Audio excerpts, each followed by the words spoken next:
السلام عليكم ورحمة الله تعالى وبركاته. مشاهدينا الكرام، كي دايرين؟ لاباس عليكم؟ بخير؟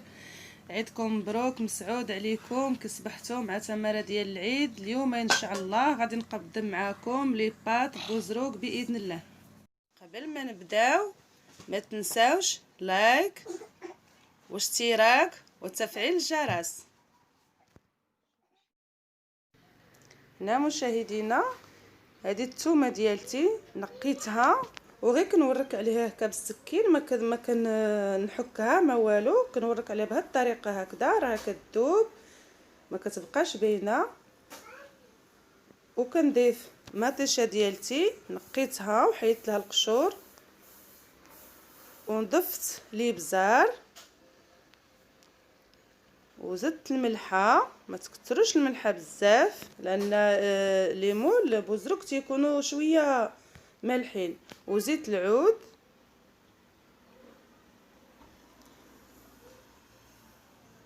وغادي نردها فوق البوطه.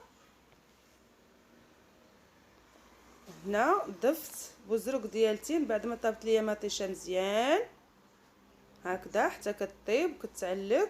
كنضيف بوزروك ديالتي اللي حيت فايته جبتهم سلقتهم نقيتهم، كنقيهم من الحجار ومن داك الرمله كتكون فيهم، نقيهم مزيان قبل ما تسلقوهم. نقيهم مزيان، نتوما جيبوهم هكاك بالروح عاد ديروهم يتسلقوا ونقيوهم. هذه لي بات ديالتي، هنا سلقت لي بات وكنضيفها على لاصوص ديالتي مع بوزروك ونخلطها مزيان حتى كتشرب مزيان لاصوص ديال الطوماط مع بوزروك باش كتجي لذيذه.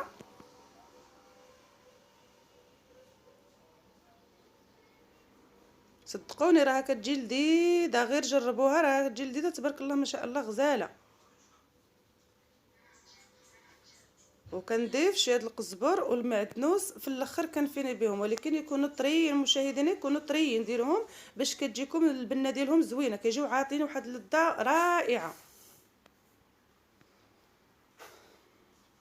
صافي كنخلط، غير كنخلطهم شويه وكنطفي البوطه عليهم، ما كنخليهمش يطيبوا.